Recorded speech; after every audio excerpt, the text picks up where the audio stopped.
मीरन जी रियासत कोटडीजी टाउन निंदकड़ो शहर बणिजी वियो। शहर जे 9 वार्डन में ताज़ियन बरसातन बाद पानी तलाउनि जी सूरत में बदस्तूर मौजूद आहे, जेकरे शहरी अज़ाब वारी जिंदगी गुज़ारे रहिया आहिनि। फेली अॻवान अली शेर ख़ासकेली ऐं पीपी अॻवान डॉक्टर मंजूर अली बुगटी हिक ॿिए ख़िलाफ़ प्रेस कॉन्फ्रेंस कंदे इल्ज़ामनि जो सिलसिलो शुरू करे छॾियो आहे। राब्ते करण ते कोटडीजी टाउन चेयरमैन मीर डिनल टारपुर चयो त सियासी मुखालफ़नि पारां गुज़िरियल 1.5 साल खां असांजे टाउन जा अकाउंट बंदि कराए विया आहिनि ऐं तरक़ियाती कमनि लाइ पैसा जारी न पिया कया वञनि, जंहिंजे करे माली घोटाले जो शिकार आहियूं। जेके दोस्त असांजे लाइ पेगंडा कनि था उन्हनि खे मां दोस्तनि खे ॿुधायां थो, हे लेटर आहे, वञी बैंक तो पाण चेक कनि त घणा महीना थिया आहिनि असांजा अकाउंट सीज़ आहिनि ऐं उन्हनि दोस्तनि खे थोरो राब्तो करणु घुरिजे। मथे डायरेक्टर वेठो आहे, उन खां पुछणु घुरिजे त साईं मीर साहबनि जा घणा ॾींहं थिया आहिनि अकाउंट बंदि आहिनि।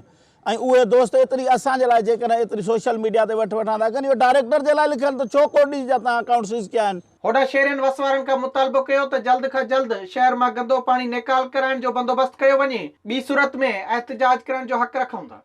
विजिट कयो अवामी आवाज़ मीडिया ग्रुप जी वेबसाइट awamiawaz.pk।